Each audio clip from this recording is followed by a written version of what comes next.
On passe au rapport suivant. Ça concerne les bibliothèques. Madame Turner, c'est toujours vous. Oui, il s'agit de l'adhésion à la charte de la conservation dans les bibliothèques qui a été édictée en 2011 par le ministère de la Culture en lien avec le ministère de l'Enseignement supérieur et de la Recherche, qui est à destination des établissements qui conservent des collections patrimoniales anciennes, rares, précieuses. Et on sait que c'est le cas de la médiathèque Jean-Jacques Rousseau, qui est dépositaire d'un très gros fonds patrimonial, avec plus de 72 000 livres et journaux imprimés depuis le XVe siècle, mais aussi les manuscrits, les cartes, le très beau bréviaire de Marie de Savoie. Tout ça revient depuis des fonds constitués de dons, d'acquisition ou de confiscation de biens de l'Église. La médiathèque s'attache aussi à avoir un patrimoine contemporain, puisqu'elle acquiert tous les documents qui se rapportent à la Savoie, et donc au total, aujourd'hui, la médiathèque conserve plus de 100 000 documents relevant du patrimoine écrit.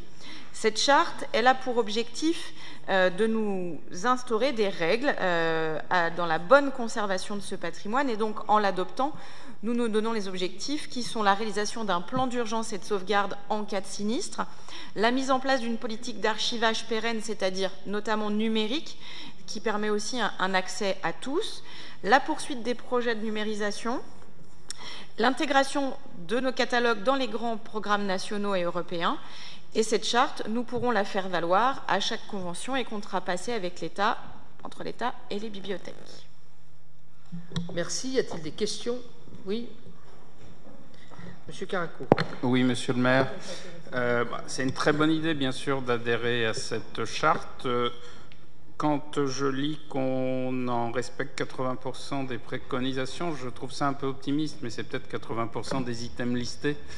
Ce que je veux dire en revanche, c'est que si on veut faire tout ce qui est prévu et qui est à faire et qui est une bonne chose, il faudra progressivement donner les moyens, parce que ça coûte cher, il faut le savoir. Je pense que préserver le patrimoine le mérite, mais voilà, les intentions c'est bien, il faudra les moyens qui vont avec ensuite. Merci. Alors, y a-t-il des oppositions, des abstentions? Le rapport est adopté. On passe au rapport numéro 21. Il s'agit de l'équipement de street. Ah ben décidément, j'ai du mal. Hein. Le 20, c'est que j'avais déjà mis. C'est toujours Alexandra Turner. Il s'agit d'une subvention complémentaire à l'APEJ, l'Association pour la promotion et l'enseignement des musiques actuelles en Savoie, qui a rencontré ces dernières années quelques difficultés financières. L'APEJ a commandité une étude qui l'a permis de voir comment évoluer dans son projet associatif, et à la rentrée 2019, des gros efforts seront entrepris pour lui permettre de retrouver un équilibre. Mais d'ores et déjà, nous savons que les comptes de 2019 seront déficitaires, et pour ne pas aggraver les difficultés de l'association, nous avons convenu avec le département de la Savoie de les soutenir, et pour notre part, à hauteur de 1 000 € pour le financement de l'étude et de 6 000 € de subventions complémentaires. Merci. Y a-t-il des questions? J'en vois pas. Des oppositions, des abstentions? Le rapport est adopté. C'est Madame Koska qui va nous présenter le rapport à la place de Bernard Léger sur l'implantation de 2 équipements sportifs. Merci, Monsieur le maire. C'est un plaisir de pouvoir vous présenter ce rapport, et j'aimerais vraiment le faire sous l'œil bienveillant de mes 2 collègues, Nathalie Colin-Coquille et Isabelle Rousseau, puisque 1 an, quasiment jour pour jour, après la grande concertation auprès des jeunes de la ville de Chambéry, qui a vraiment permis de faire notre stratégie jeunesse, hein, de vraiment mettre en œuvre, d'écrire quelque chose avec eux, nous allons vous proposer la création de deux équipements, des équipements de street workout. Donc street workout, ce sont des agrès, hein, qui sont mis à disposition des jeunes. Hein, et nous avons aussi travaillé avec eux l'emplacement, avec des associations de sportifs.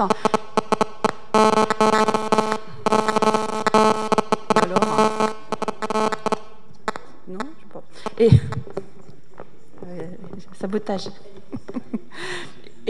Et du coup, nous vous proposons donc l'installation de 2 parcs de street art, un sur les Hauts-de-Chambéry au parc Paul Julien, donc sur la parcelle cadastrée AX 180.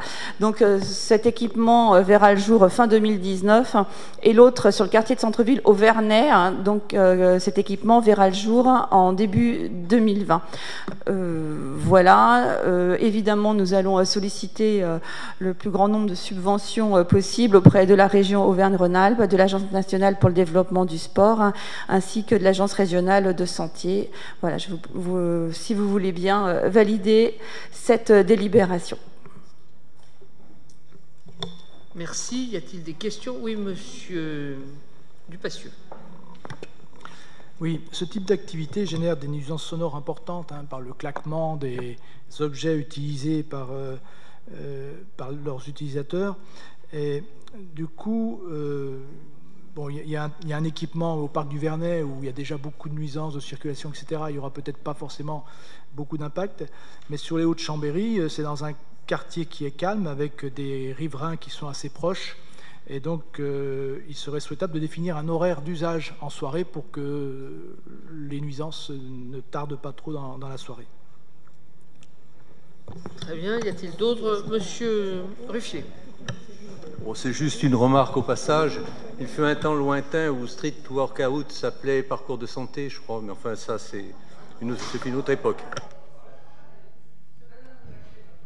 Monsieur le maire, il existe une très belle loi, et je le dis d'autant plus qu'elle a été initiée par un ministre avec lequel je n'ai pas particulièrement, si ce n'est du respect, énormément de respect pour sa politique culturelle, qui s'appelle Jacques Toubon, et qui recommandait, et qui même intimait, quand on utilisait des termes anglais, soit de les remplacer par un terme français, soit la loi prévoit qu'on doit en utiliser dans 2 autres langues que la langue anglaise, tout simplement pour veiller à la diversité linguistique.